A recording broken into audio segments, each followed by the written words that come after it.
Welcome to share market in Malayalam. ഇത് നമ്മുടെ ഇന്നലത്തെ വീഡിയോയുടെ രണ്ടാമത്തെ പാർട്ടാണ്.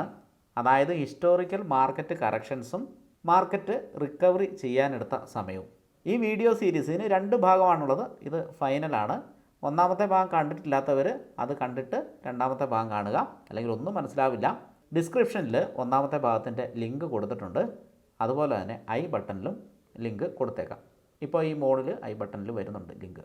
ഈ വീഡിയോ സീരീസ് ഇൻവെസ്റ്റേഴ്സിന് ഒരുപാട് കോൺഫിഡൻസ് തരുന്ന വീഡിയോ ആണ്. ഇതിനു മുമ്പ് നമ്മുടെ മാർക്കറ്റ് എങ്ങനെയൊക്കെ കറക്റ്റ് ചെയ്തിട്ടുണ്ട്, അതൊക്കെ കണ്ടു കഴിയുമ്പോഴാണ് ഇതൊക്കെ വളരെ ചെറിയ കറക്ഷനാണ് എന്ന് നമുക്ക് മനസ്സിലാകുക. അതുപോലെ തന്നെ എത്ര സ്പീഡിലാണ് ഓരോ പേഴ്സൻറ്റേജ് കറക്ഷനും മാർക്കറ്റ് റിക്കവർ ചെയ്തത് എന്നുള്ള കാര്യങ്ങളൊക്കെ നമ്മൾ ഒന്നാമത്തെ വീഡിയോയിൽ ഡിസ്കസ് ചെയ്തിട്ടുണ്ട്.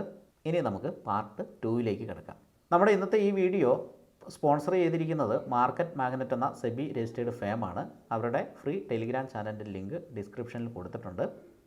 താല്പര്യമുള്ളവർക്ക് ഫ്രീ ആയിട്ട് ജോയിൻ ചെയ്യാവുന്നതാണ്. മ്യൂച്വൽ ഫണ്ടിൽ ഇൻവെസ്റ്റ് ചെയ്യാൻ താല്പര്യമുള്ളവർക്ക് അതിൻ്റെ ലിങ്കും ഡൗട്ടുകൾ ക്ലിയർ ചെയ്യാനുള്ള വാട്സപ്പ് നമ്പറും ഡിസ്ക്രിപ്ഷനിൽ കൊടുത്തിട്ടുണ്ട്. നമ്മുടെ ലിങ്ക് ഉപയോഗിച്ച് അക്കൗണ്ട് എടുത്ത് ഇൻവെസ്റ്റ് ചെയ്യാൻ താല്പര്യമുള്ളവർ മാത്രം വാട്സപ്പിൽ ബന്ധപ്പെടുക. ഒരുപാട് ട്രാഫിക് വരുന്നുണ്ട്, അത് കുറയ്ക്കാനായിട്ടാണ്. അപ്പോൾ നമുക്ക് വീഡിയോ കണ്ടിന്യൂ ചെയ്താലോ? മാർക്കറ്റ് ഒരു പരിധിയിൽ കൂടുതൽ താഴേക്ക് പോകുമ്പോൾ മാർക്കറ്റിനെ ഉയർത്താനായിട്ട് ഗവൺമെൻറ് ഓരോ ഡിസിഷൻസ് എടുക്കും. അത് സ്റ്റേറ്റ് ഗവൺമെൻറ്, സെൻട്രൽ ഗവൺമെൻറ് ഇവരെല്ലാം ഈ ഡിസിഷൻസ് എടുക്കുന്നുണ്ടാവും. കാരണം ഈ ഗവൺമെൻറ് എന്നൊക്കെ പറയുന്നത് മൊത്തത്തിൽ ഒരു നമ്മുടെ രാജ്യത്തിൻ്റെ ഒരു പാർട്ടാണല്ലോ. അതുകൊണ്ട് തന്നെ നമ്മൾ മാർക്കറ്റ് താഴേക്ക് പോകും, അധികം പേടിക്കാനില്ല. ഇപ്പോൾ ഗവൺമെൻറ് ഒരു ഡിസിഷനും എടുക്കുന്നില്ല എന്നതുകൊണ്ട് ഗവൺമെൻറ് ഫ്യൂച്ചറിൽ ഡിസിഷൻസ് ഒന്നും എടുക്കില്ല, മാർക്കറ്റ് സീറോ ആകും എന്ന് വിചാരിക്കുന്നതിൽ ഒരർത്ഥമില്ല. റേറ്റ് കട്ടും കാര്യങ്ങളും വന്നു കഴിഞ്ഞിട്ടുണ്ടെങ്കിൽ തന്നെ മാർക്കറ്റ് മുകളിലേക്ക് പോകും. മാർക്കറ്റ് നല്ല രീതിയിൽ താഴേക്ക് പോയാൽ ഉയർത്താനായിട്ട് സ്റ്റിമുലസ് പാക്കേജുകളും ഗവൺമെൻറ് പ്രഖ്യാപിക്കും. അത് ഇന്ത്യയിൽ മാത്രമല്ല, ഇപ്പോൾ ചൈനയിൽ പ്രഖ്യാപിച്ചില്ലേ, ഇത് തന്നെ ഇതേപോലെ തന്നെ ചൈനയിൽ താഴെ ലെവലിലൊക്കെ ഇൻവെസ്റ്റ് ചെയ്തവർ 30% മുകളിൽ നേട്ടം ഉണ്ടാക്കി കഴിഞ്ഞു ഓൾറെഡി. അത്രയേ ഉള്ളൂ. അതുകൊണ്ട് തന്നെ ഗവൺമെൻറ് മാർക്കറ്റ് മുകളിലേക്ക് പോകാനാണ് ഗവൺമെൻറ്റിന് താല്പര്യം. അപ്പോൾ അതിനുള്ള ആക്ഷൻസ് ഗവൺമെൻറ് എടുക്കും. ഇന്ത്യ എന്ന് പറയുന്നത് ഒരു സ്ട്രോങ് ആയിട്ടുള്ള കൺട്രിയാണ്. ഗവൺമെൻറ്റിന് ഈസി ആയിട്ട് ഇതിനെ തിരിച്ചു കൊണ്ടുവരാൻ പറ്റില്ലേ? പറ്റും. അപ്പോൾ ഗവൺമെൻറ് ഇപ്പോൾ തിരിച്ചു കൊണ്ടുവരാത്ത എന്താണ്? ഇപ്പോൾ അങ്ങനത്തെ എടുക്കേണ്ട ആവശ്യം എന്താണ്? എടുക്കാത്തത്, സ്റ്റിമുലസ് പാക്കേജ് ഒന്നും പ്രഖ്യാപിക്കാത്തത് എന്താണ്? ഈ 10% എന്ന് പറയുന്ന കറക്ഷൻ ഒരുപാട് പേര് 10-20% കറക്ഷൻ ഒരുപാട് പേര് കാത്തിരിക്കുന്ന സംഭവമാണ്. അതുകൊണ്ടാണ് നമ്മുടെ DIs ഈ സമയത്ത് വാങ്ങുന്നത്. അല്ലാതെ അവന്മാർ പൊട്ടന്മാരായതുകൊണ്ടല്ല. DIs പൊട്ടന്മാരാണോ? അല്ല. DIs പൊട്ടന്മാരായതുകൊണ്ടല്ല അവർ വാങ്ങുന്നത്. അവർ വാങ്ങിക്കൂട്ടുന്ന അവർക്കറിയാം ഈ മാർക്കറ്റ് തിരിച്ച് കയറുമെന്ന് അവർക്കറിയാം. കയറാനുള്ള പണികളൊക്കെ എന്താണെന്നും അവർക്കറിയാം. അത് ഗവൺമെൻറ് അവരുടെ കൂടെ നിൽക്കുകയും ചെയ്യും. കോർപ്പറേറ്റിൻ്റെ കൂടെയാണല്ലോ ഗവൺമെൻറ് നിൽക്കുന്നത്. അപ്പോൾ നമ്മളെന്താ ചെയ്യുക? നമ്മൾ കോർപ്പറേറ്റൊന്നും അല്ല. അപ്പോൾ നമ്മൾ അവരെന്താണോ ചെയ്യുന്നത് അതങ്ങ് ചെയ്താൽ മതി. Simply follow what DIs do. You can easily get success. എൻ്റെ ഒരു തിയറിയാണ്. അത്രയും ചെയ്താൽ മതി. വലിയവൻ എന്താണോ ചെയ്യേണ്ടത്, വലിയവനാകാനായിട്ട് നമ്മൾ ചെയ്യേണ്ടത്, വലിയവൻ എന്താണോ ചെയ്യേണ്ടത് അത് ചെയ്താൽ മതി. അപ്പോൾ ഇവിടെ നമുക്ക് FISനൊന്നും നമുക്ക് ഡിപ്പെൻഡ് ചെയ്യാൻ പറ്റില്ല. ചാടി കളിക്കുന്ന കുരങ്ങന്മാരാണ് അവർ. അപ്പോൾ അവന്മാരെ ഡിപ്പെൻഡ് ചെയ്യേണ്ട. നമ്മുടെ ഇൻസ്റ്റിറ്റ്യൂഷൻസ് ഉണ്ട്, അവന്മാരെന്താണോ ചെയ്യുന്നത് അതങ്ങ് ജസ്റ്റ് ഫോളോ ചെയ്ത് അവർ ബൈ ആണ് ചെയ്യുന്നത്. അപ്പോൾ നിങ്ങളും ബൈ ചെയ്യുക. SIP കാര്യങ്ങളുണ്ടെങ്കിൽ അത് കൂട്ടാനായിട്ട് ശ്രമിക്കുക. എൻ്റെ കുറച്ച് ഇൻവെസ്റ്റേഴ്സ് ഉണ്ട് കേട്ടോ, ഇൻ്റലിജൻറ്റ് ഇൻവെസ്റ്റേഴ്സ് ഞാൻ അവരെ പറയും. അതിനാന്ന് വെച്ചാൽ കഴിഞ്ഞ ദിവസം മാർക്കറ്റ് 23,500, അവർക്കറിയാം 23,500 എന്ന് പറയുന്ന EMA 200ൻ്റെ സപ്പോർട്ടാണ്. EMA 200ൻ്റെ നമ്മൾ മറ്റൊരു വീഡിയോയിൽ പറഞ്ഞിട്ടുണ്ടായിരുന്നു, ഞാൻ കാണിച്ചു തന്നിട്ടുണ്ടായിരുന്നു. കഴിഞ്ഞ ദിവസങ്ങളിൽ ചെയ്ത ഒരു വീഡിയോ ആണ്, അല്ലേ, ഒരു 2 ആഴ്ചയായി കാണും. EMA 2 അന്നേരം മാർക്കറ്റ് ഇവിടെ എത്തിയിട്ടില്ല. അപ്പോൾ EMA 200 എന്ന് പറയുന്ന സ്ഥലത്ത് മാർക്കറ്റ് എത്താനും അവിടുന്ന് റിവേഴ്സ് ആകാനുമുള്ള സാധ്യത വളരെ കൂടുതലാണ് എന്ന് ഞാൻ ആ വീഡിയോയിൽ പറഞ്ഞിട്ടുണ്ടായിരുന്നു. അപ്പോൾ അവിടെ എത്തിയിട്ടുണ്ട്. റിവേഴ്സ് ആകുമോ ഇല്ലയോ എന്നുള്ളത് നമുക്ക് അടുത്ത ദിവസങ്ങളിൽ അറിയുള്ളൂ. അതൊരു പോയിൻ്റാണ്. മെനി ടൈംസ് മാർക്കറ്റ് അവിടെ റിവേഴ്സ് ആയിട്ടുണ്ട്. എന്താണ് ചെയ്യേണ്ടതെന്ന് മനസ്സിലായല്ലോ അല്ലേ? ഇൻവെസ്റ്റ്മെൻറ്റ്. അപ്പോൾ അത് കഴിഞ്ഞു. ഇനിയിപ്പോൾ ഒരു കാര്യം നമ്മൾ മനസ്സിലാക്കേണ്ടത് എന്താണെന്ന് വെച്ചാൽ, മാർക്കറ്റ് പ്രെഡിക്റ്റ് ചെയ്യാനായിട്ട് ഒരു മനുഷ്യനും കഴിയില്ല. അത് മനസ്സിലാക്കി. എനിക്ക് കഴിയില്ല, നിങ്ങൾക്കും കഴിയില്ല, ഇൻസ്റ്റിറ്റ്യൂഷൻസിനും കഴിയില്ല. ഈ സമയങ്ങളിൽ മാക്സിമം റീറ്റെയിലേഴ്സിനെ മാർക്കറ്റിൽ നിന്ന് ഔട്ടാക്കാനായിട്ട് ഈ കോർപ്പറേറ്റുകളെല്ലാം ശ്രമിച്ചുകൊണ്ടിരിക്കും. ഇവന്മാർ ഇങ്ങനെ ചെയ്ത് കഴിഞ്ഞ് അവസാനം ഗവൺമെൻറ് എന്തെങ്കിലും റേറ്റ് കട്ടോ അല്ലെങ്കിൽ സ്റ്റിമുലസോ എന്തെങ്കിലും പ്രഖ്യാപിക്കും, മാർക്കറ്റ് പറന്ന് കയറിപ്പോവും. ഇവന്മാർ ഈ സമയത്തും ബൈയായിരിക്കും. ഇവന്മാർ നോക്കിക്കോ, നമ്മുടെ ഇൻസ്റ്റിറ്റ്യൂഷൻസാണ്. പക്ഷേ അവന്മാർക്ക് നേട്ടം കിട്ടണമെങ്കിൽ എന്ത് ചെയ്യണം? അപ്പോൾ ഒരു മണി ഫ്ലോ ആണല്ലോ അല്ലേ, ഒരു മണി ഫ്ലോ ആണ്. ഒരു സ്ഥലത്തു നിന്ന് മറ്റൊരു സ്ഥലത്തേക്ക് മണി പോകുന്നു. അപ്പോൾ ഏതെങ്കിലും സ്ഥലത്തു നിന്ന് പോയല്ലേ പറ്റൂ, ഒരിടത്ത് ലോസ് ഉണ്ടായല്ലേ പറ്റൂ. അപ്പോൾ അവർ ലോസ് ഉണ്ടാക്കാൻ നോക്കുന്നത് നമ്മളെ തന്നെയാണ്. അപ്പോൾ അത് നോക്കുക, നമ്മളത് അവർ ചെയ്യുന്നതിൻ്റെ ഓപ്പോസിറ്റ് ചെയ്യാതെ അവർ ചെയ്യുന്നത് തന്നെ ചെയ്യുക, ഒരു പ്രശ്നമില്ല. അതായത് സ്റ്റോക്കുകളിൽ ഇൻവെസ്റ്റ് ചെയ്യാതിരിക്കുക, മ്യൂച്വൽ ഫണ്ട് ഇൻവെസ്റ്റ്മെൻറ്റ് ഉണ്ടെങ്കിൽ അത് കൂട്ടുക. മ്യൂച്വൽ ഫണ്ടിൽ ഇൻവെസ്റ്റ് ചെയ്യാനുള്ള ലിങ്ക് കാര്യങ്ങളൊക്കെ ഡിസ്ക്രിപ്ഷനിൽ കൊടുത്തിട്ടുണ്ട്. അതുപോലെ തന്നെ ഇൻ്റലിജൻറ്റ് ഇൻവെസ്റ്റേഴ്സ് എന്ന് പറഞ്ഞില്ലേ, അവർ നല്ല ഇൻവെസ്റ്റ്മെൻറ്റ് ഈ സമയത്ത് നടത്തിയായിരുന്നു. ഇന്നലെയൊക്കെ ഞാൻ നല്ല തിരക്കിലായിരുന്നു, നല്ല ബിസിയായിരുന്നു ഇന്നലെ മിനിക്കാന്നൊക്കെ. എന്താണെന്ന് വെച്ചാൽ മാർക്കറ്റ് താഴേക്ക് പോകുമ്പോൾ നമ്മുടെ മ്യൂച്വൽ ഫണ്ട് ഇൻവെസ്റ്റേഴ്സ് അഗ്രസീവായിട്ട് ഇൻവെസ്റ്റ്മെൻറ്റ് നടത്തിയായിരുന്നു. കുറച്ച് പേര് പാനിക് ആയിട്ടുണ്ടായിരുന്നു. അപ്പോൾ പാനിക് ആയവർക്ക് കൂടിയാണ് ഈ ഒരു വീഡിയോ. അപ്പോൾ മ്യൂച്വൽ ഫണ്ടിൽ നല്ല രീതിയിൽ ചെയ്യുക, പാനിക് ആകാതിരിക്കുക. ഈച്ച് ആൻഡ് എവറി പോയിന്റിലും എന്ത് ചെയ്യണമെന്ന് നമുക്ക് പ്രീ പ്ലാൻഡ് ആയിരിക്കണം. നമുക്ക് നേരത്തെ അറിയണം 23,000 മാർക്കറ്റ് വന്നാൽ എന്ത് ചെയ്യണമെന്നും 22,000 മാർക്കറ്റ് വന്നാൽ എന്ത് ചെയ്യണമെന്നും നമുക്കറിയണം. ഈ സമയത്ത് ഇൻവെസ്റ്റ് ചെയ്യാനുള്ള പൈസ എപ്പോൾ കരുതി വെക്കണം, എപ്പോഴാണ് കരുതി വെക്കേണ്ടത്? മാർക്കറ്റ് ഹൈയിലേക്ക് പോകുമ്പോൾ കരുതി വെക്കണം. പല ഹൈകളും നമ്മൾ കണ്ടതാണ് അല്ലേ, പല ഹൈകളും നമ്മൾ കണ്ടാണ്. ഹൈയിലേക്ക് പോയി കഴിഞ്ഞിട്ട് മാർക്കറ്റിൽ ഒരു തിരിച്ചു വരവ്, ഈ തിരിച്ചു വരവ് നമ്മൾ കാണുന്നതാണ്.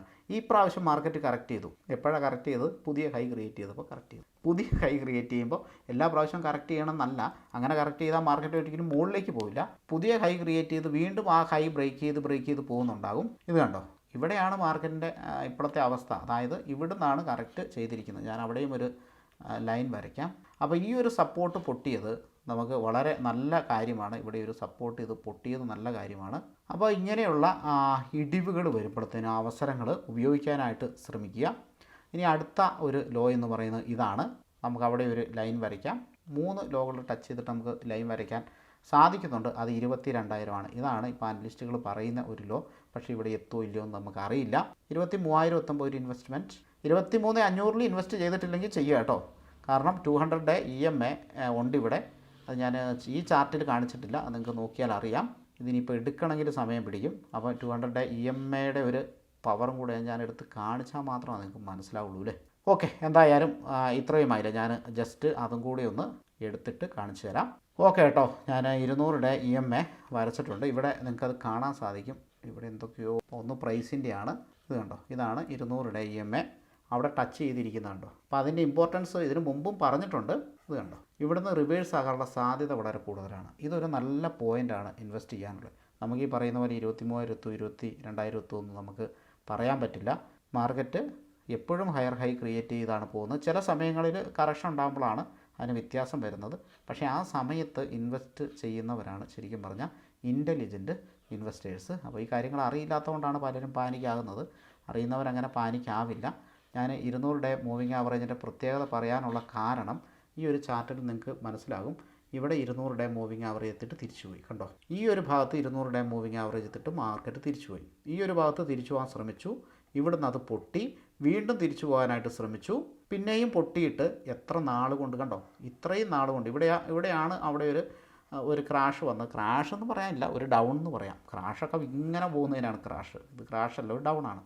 ഇവിടുന്ന് അത് ശ്രമിച്ചു, ഇല്ല എന്നല്ല, ശ്രമിച്ചതിന് ശേഷം അത് താഴേക്ക് പോയതിന് ശേഷം അത് within some months, okay 2 months, March April May 1 or 2 months അത് റിക്കവറായി. ഇവിടുന്ന് തന്നെ റിക്കവറായി തിരിച്ചുപോയി. അപ്പം 200 മൂവിങ് ആവറേജ് ബ്രേക്ക് ചെയ്ത് മാർക്കറ്റ് താഴേക്ക് പോയിട്ടുണ്ടെങ്കിലുള്ള ഇൻവെസ്റ്റ്മെൻറ്റ് സ്ട്രാറ്റജി ഒന്ന്, 200 മൂവിങ് ആവറേജ് ടച്ച് ചെയ്യുമ്പോൾ നന്നായിട്ട് ഇൻവെസ്റ്റ് ചെയ്യുക, കുറച്ച് പൈസ മാറ്റി വെക്കുക. പിന്നീട് താഴേക്ക് നമുക്ക് പൈസ ഉണ്ടെങ്കിൽ ഇൻവെസ്റ്റ് ചെയ്യുക. ഇവിടെയൊക്കെ പൈസ ഉണ്ടെങ്കിൽ ഈ ഭാഗത്ത് ഇൻവെസ്റ്റ് ചെയ്യുക. പൈസ ഇല്ലെങ്കിൽ ജസ്റ്റ് ഹോൾഡ്, ഒന്നും ചെയ്യേണ്ട, ജസ്റ്റ് ഹോൾഡ്. നെക്സ്റ്റ് എപ്പോഴാണ് 200 മൂവിങ് ആവറേജ് ക്രോസ് ചെയ്ത് മുകളിലേക്ക് വന്ന് അപ്പോൾ ഇൻവെസ്റ്റ് ചെയ്യുക. അതാണ് അവിടെ നമ്മൾ അപ്ലൈ ചെയ്യേണ്ട സ്ട്രാറ്റജി. മാർക്കറ്റ് മുകളിലേക്ക് പോകുമ്പം കുറച്ച് പൈസ മാർക്കറ്റ് താഴേക്ക് പോകുമ്പോൾ ഇൻവെസ്റ്റ് ചെയ്യാൻ വേണ്ടിയിട്ട് ലിക്വിഡ് ഫണ്ടുകളിൽ സൂക്ഷിക്കുക കേട്ടോ. ഇവിടെയൊക്കെ നിങ്ങൾക്ക് 200 മൂവിങ് ആവറേജിൻ്റെ ആ സ്ട്രാറ്റജി ഞാൻ പറഞ്ഞ ആ സംഭവം കറക്റ്റായിട്ട് വർക്കാവുന്നില്ലേ, അത് കാണാം. മിക്കപ്പോഴും അവിടുന്ന് സപ്പോർട്ട് എടുത്തിട്ട് തിരിച്ചു പോകുന്നത് നമുക്ക് കാണാം. ഇവിടെ നമ്മൾ കാണുന്നുണ്ട്. ഇവിടെ പക്ഷേ പൊട്ടി തിരിച്ചു പോയപ്പോൾ നല്ല രീതിയിൽ മുകളിലേക്ക് പോയി. ഇത് പൊട്ടി തിരിച്ച് ഇവിടെ ഇൻവെസ്റ്റ് ചെയ്യുക, നല്ല രീതിയിൽ മുകളിലേക്ക് പോയി. ഇങ്ങനെ ഹൈ എത്തുമ്പോഴത്തേനും നമ്മൾ കുറച്ച് കോഷ്യസ് ആയിട്ട് എന്ത് ചെയ്യുക, കുറച്ച് വിൽക്കാം. മാർക്കറ്റിൽ വിൽപ്പനയും ഉണ്ട്. വിൽപ്പന ഇല്ലെങ്കിൽ FIs എന്തിനാണ് വിൽക്കുന്നത്? DIs വിൽക്കും. മാർക്കറ്റിന് മുകളിലേക്ക് പോകുമ്പോൾ അവർ വിൽക്കുന്നത്, ഇപ്പോഴല്ല അവർ വിൽക്കുന്നത്, മുകളിലേക്ക് പോകുമ്പോൾ. കോവിഡ് ക്രാഷിൻ്റെ സമയത്ത് എവിടെ ഇൻവെസ്റ്റ് ചെയ്യാം? 200 മൂവിങ് ആവറേജ് സപ്പോർട്ട് എടുക്കുമ്പോൾ ഇൻവെസ്റ്റ് ചെയ്യാം. അതിപ്പോൾ എടുത്തിട്ടുണ്ട്, ഈ സമയത്ത് ഇൻവെസ്റ്റ് ചെയ്യാം. ഇവിടെ സപ്പോർട്ട് എടുത്തിട്ടുണ്ട്, പക്ഷേ അത് പിന്നെ ഫെയിലായിപ്പോയി. പിന്നീട് ഇൻവെസ്റ്റ് ചെയ്യുന്നത് ഈ താഴെ ലെവലിൽ നിങ്ങൾക്ക് ക്യാഷ് ഉണ്ടെങ്കിൽ ഇൻവെസ്റ്റ് ചെയ്യണമെന്നാണ് ഞാൻ പറഞ്ഞത്. ക്യാഷ് ഇല്ലാത്തവർ തിരിച്ച് മാർക്കറ്റ് 200 EMA ക്രോസ് ചെയ്ത് മുകളിലേക്ക് പോകുമ്പോൾ നിങ്ങൾക്ക് ഇൻവെസ്റ്റ് ചെയ്യാം. എവിടെയൊക്കെ ഓരോ കമ്പനികൾ ഇനിയിപ്പം ലോങ് ടൈമിലേക്ക് പറ്റിയ നല്ല നല്ല കമ്പനികൾ നമ്മുടെ യൂട്യൂബിൽ ജോയിൻ ബട്ടണിലുള്ളവർ അധികം ചോദിച്ചിട്ടുണ്ട്. ഞാനിപ്പോൾ അധികം മെസ്സേജ് കഴിഞ്ഞ ആഴ്ച ഞാനൊരു കമ്പനി ഇട്ടായിരുന്നു. അപ്പോൾ ഇനിയിപ്പം ലോങ് ടൈമിലേക്ക് ഇൻവെസ്റ്റ് ചെയ്യാൻ പറ്റി SIP പോലെ ചെയ്യാൻ പറ്റുന്ന നല്ല കമ്പനികൾ ഞാൻ ആ ജോയിൻ ബട്ടണിൽ ഇട്ടേക്കാം. എനിക്കൊന്ന് പ്രിപ്പയർ ചെയ്യാനുണ്ട്. അപ്പം കുറച്ച് കമ്പനികൾ ഞാൻ ഇതിനു മുമ്പ് ഇട്ടിട്ടുണ്ട് കേട്ടോ. ഞാൻ പറഞ്ഞിട്ടുള്ള ആ കമ്പനികളിൽ നിങ്ങൾക്ക് ഇപ്പോൾ ഇൻവെസ്റ്റ് ചെയ്യാം, ഒരു കുഴപ്പമില്ല. വലിയ രീതിയിൽ താഴ്ന്നിട്ടില്ല, ചെറിയ കറക്ഷനിൽ തന്നെയാണുള്ളത്. വമ്പൻ കമ്പനികളാണ്, നല്ല കമ്പനികളാണ്, ഫ്യൂച്ചറിസ്റ്റിക് ആയിട്ടുള്ള കമ്പനികളാണ്. അതുപോലെ നമ്മുടെ ജോയിൻ ബട്ടൺ എടുത്തിട്ടുള്ളവർ അത് ചോദിക്കുന്നുണ്ട്. 1-2 കമൻറ്റാണ് ഞാൻ കണ്ടുള്ളൂ. പിന്നെ ചില സമയത്ത് നമ്മൾ വെറുതെ ഇരിക്കുക. അപ്പം വെറുതെ ഇരിക്കേണ്ട സമയമാണ്. അതാണ് ഞാൻ അധികം മെസ്സേജ് അയച്ചതിൽ നിങ്ങളെ ശല്യപ്പെടുത്താത്തത്. ജോയിൻ ബട്ടൺകാരെടുത്തവർ പേടിക്കേണ്ട, മ്യൂച്വൽ ഫണ്ട് വരുന്നുണ്ട്. അതിൽ തന്നെ ഞാൻ ഇപ്പോൾ ഇൻവെസ്റ്റ് ചെയ്യാൻ പറ്റിയ മ്യൂച്വൽ ഫണ്ട് നിങ്ങൾ ചെയ്തോ, കുറച്ച് പൈസ ഇട്ട് ചെയ്താൽ മതി. ഇനി അല്ലാത്തവർക്കും കുഴപ്പമൊന്നുമില്ല. കമൻറ്റ് സെക്ഷനിൽ നിങ്ങൾ ചോദിച്ചാൽ മതി. കാരണം ഈ ജോയിൻ ബട്ടൺ എടുത്തവർക്ക് നമ്മളൊരു പ്രയോറിറ്റി കൊടുക്കണമല്ലോ, അതുകൊണ്ടാണ് ഞാൻ അത് പറഞ്ഞത് കേട്ടോ. അല്ലാത്തവർ കമൻറ്റ് സെക്ഷൻ ഇടുക, ഞാൻ അതനുസരിച്ചുള്ള വീഡിയോകൾ ഇതേപോലെ പ്രിപ്പയർ ചെയ്യും. അപ്പോൾ 200 സംഭവങ്ങളൊക്കെ ഉണ്ടല്ലേ, ഇവിടെയൊക്കെ ഇങ്ങനെ നിൽക്കും. ഏറ്റവും നല്ല സ്ട്രാറ്റജി എന്ന് പറയുന്നത് ഇന്ത്യൻ സ്റ്റോക്ക് മാർക്കറ്റിൽ മുകളിലേക്ക് പോകാൻ സാധ്യതയുള്ള ഇൻഡെക്സുകളിൽ മാർക്കറ്റ് ക്രാഷ് ആയിരിക്കുമ്പോൾ ഇൻവെസ്റ്റ് ചെയ്യുക എന്നുള്ളതാണ്. മ്യൂച്വൽ ഫണ്ടിൽ ഇൻവെസ്റ്റ് ചെയ്യുക എന്നുള്ളതാണ്. അപ്പോൾ ഇവിടെ ഇൻവെസ്റ്റ് ചെയ്യാൻ പറഞ്ഞു, പക്ഷേ കണ്ട പെന്നി സ്റ്റോക്കിൽ അവിടെ പോയി ഇൻവെസ്റ്റ് ചെയ്യരുത് കേട്ടോ. നല്ല സൂപ്പർ കമ്പനികൾ, ഫ്യൂച്ചറിസ്റ്റിക് ആയിട്ടുള്ള കമ്പനികളിൽ മാത്രമേ ചെയ്യാവുള്ളൂ.